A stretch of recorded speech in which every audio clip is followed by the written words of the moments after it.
On May 14, 2025, Valeria Márquez, a rising beauty influencer, went live from her salon in Zapopan, sharing her day with thousands of followers.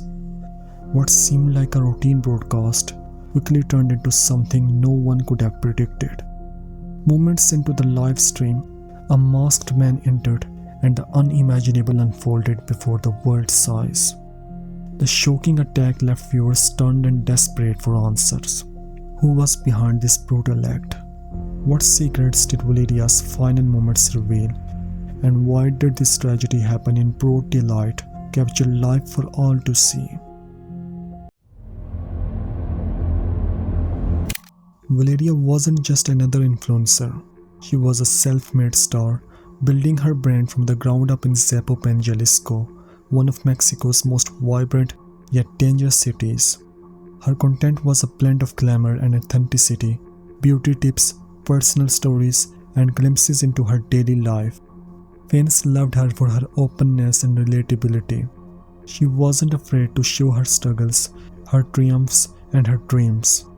But beneath the surface, Valeria's world was more complicated than it appeared. Zapopan, with its luxury malls and trendy cafes, is also a city haunted by violence, a place where the line between safety and danger is often razor thin. To outsiders, Zapopan is a city of promise, but for those who live there, it's a place where you learn to look over your shoulder. In recent years, Jalisco has been a surge in violence, much of it linked to organized crime.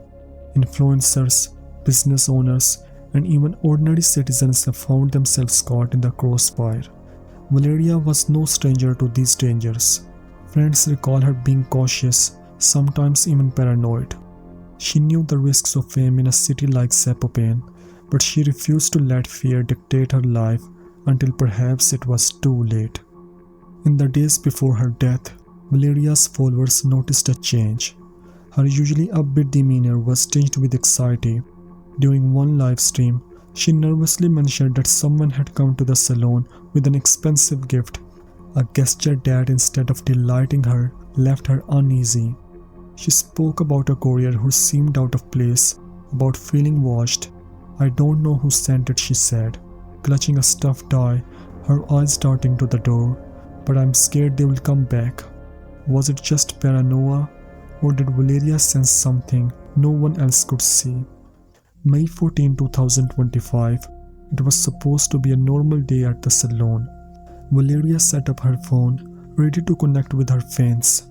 But as the live stream began, something felt off. She was visibly anxious, her laughter forced. Suddenly the door opened. A man entered, his face hidden behind a mask, a helmet on his head. He was holding a package, pretending to be a delivery driver. Another man waited outside on a motorcycle. The man approached Valeria calmly, asking, "Are you Valeria?" She nodded, a flicker of concern crossing her eyes. In an instant, the situation took a tragic turn. The man produced a weapon and fired twice, striking Valeria. The live stream continued, capturing the shocking moment as she fell. Someone else in the salon quickly reached for the phone, ending the broadcast, but the horror had already been witnessed by dozens of viewers in real time. News of Valeria's murder spread like wildfire. Fans, friends, and fellow influencers were stunned. How could something so brutal happen in broad daylight, on camera, in a place meant for beauty and transformation? Authorities quickly launched an investigation, treating her death as a femicide, a gender-based killing. But answers were slow to come. The masked man vanished into the city, leaving behind only questions. Was Valeria targeted because of her fame? Was it a crime of passion, a warning, or something more sinister? Some speculated about cartel involvement, given the region's history. Others wondered if someone close to her had betrayed her trust. The police combed through her social media looking for clues. They interviewed friends, family, and colleagues, but as days turned into weeks, the case remained unsolved, a chilling reminder of how easily life can be snatched away. One of the most puzzling elements was the mysterious gift Valeria received days before her death. Was it a token of admiration, a peace offering, or something far more sinister? Many wondered if the gift was a warning disguised as kindness, a chilling message from someone who wanted her to know she was being watched. Valeria's growing anxiety in the days leading up to the attack added another layer of mystery. Her followers noticed subtle changes in her behavior, nervous glances toward the door, cryptic comments about feeling unsafe, and a palpable tension that seemed to grow with each live stream. Was she aware of an imminent threat? Did she try to reach out for help? Or was she trapped in a silent fear that no one could see? Some theories pointed toward the possibility of personal betrayal.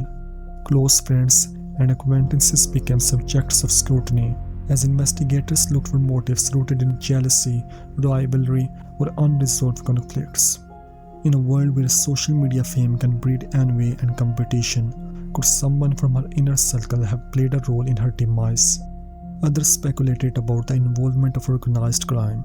Jalisco and Zapopan in particular have long been battlegrounds for powerful cartels. While Valeria's life seemed far removed from that violent underworld, the lines between ordinary citizens and criminal factions are often blurred. Was her death a grim message from a cartel, a warning to others who dare to live openly and boldly in a city gripped by fear?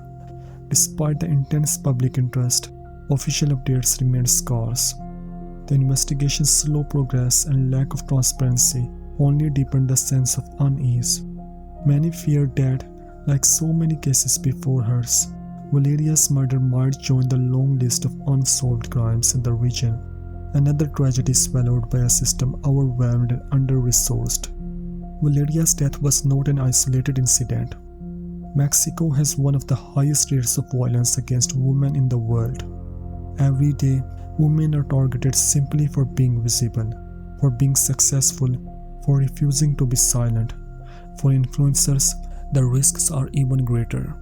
Fame brings attention, but it also brings envy, obsession, and sometimes deadly danger. Valeria's story forced a national conversation about the price of visibility in a world where social media fame can be both a blessing and a curse. In the weeks after her death, Valeria's fans flooded social media with tributes. They shared her videos, her words, her laughter. Her family called for justice, for answers, for change. Activists organized marches, demanding better protection for women and influencers. The beauty salon where she worked became a memorial, covered in flowers, candles, and messages of love. As the investigation continued, one question lingers. Who killed Valeria Márquez and why?